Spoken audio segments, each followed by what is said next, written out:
you both have had quite a lot of experience reading the Bible, consuming the Bible, engaging with the Bible one way or another, individually, in community, and in various different ways. So you sort of qualified for me to ask you questions about it, on, and to try and explore the question, why? Why do you read the Bible, and why should anyone read the Bible? That's really what we're sort of exploring tonight. What is it? What's the purpose of the Bible? So that's what we want to think about. I do find some of it comforting.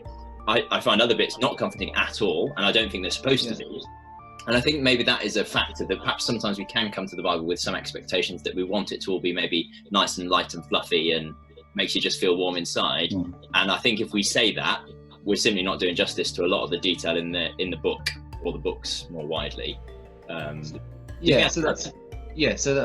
get that. So the purpose of the Bible isn't necessarily there just to give us a bit of comfort. It's not there as a comfort blanket. It may do that, and that's the sort of, a few steps along the line. It may give you comfort having thought it through and what it's trying to sort of present to you. But what I think is the aspect that most people probably find inspiring at some level are the characters, the people that are described in the narratives, because they're not superhero stories. They're not Marvel characters. The characters in the Bible, they're often shown to be very human. The book, the text, the words on the page are not the end itself. They're there for a purpose, to bring us to Christ.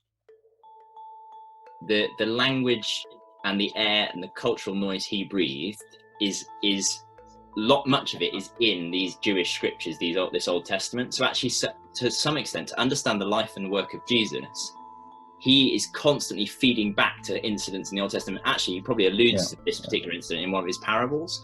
And actually, so you can read Jesus on a very simple level, but actually, if you have this background, it kind of makes maybe more sense of Jesus as well, which again can help us in our faith.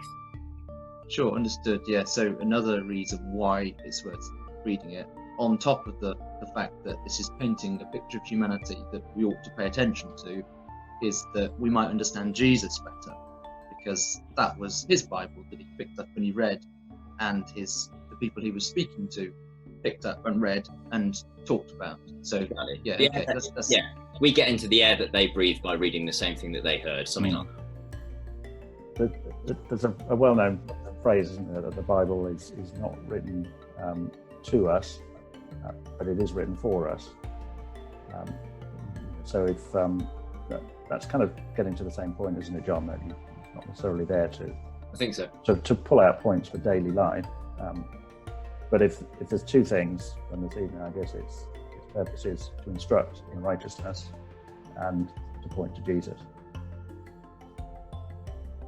So it's worth people reading it,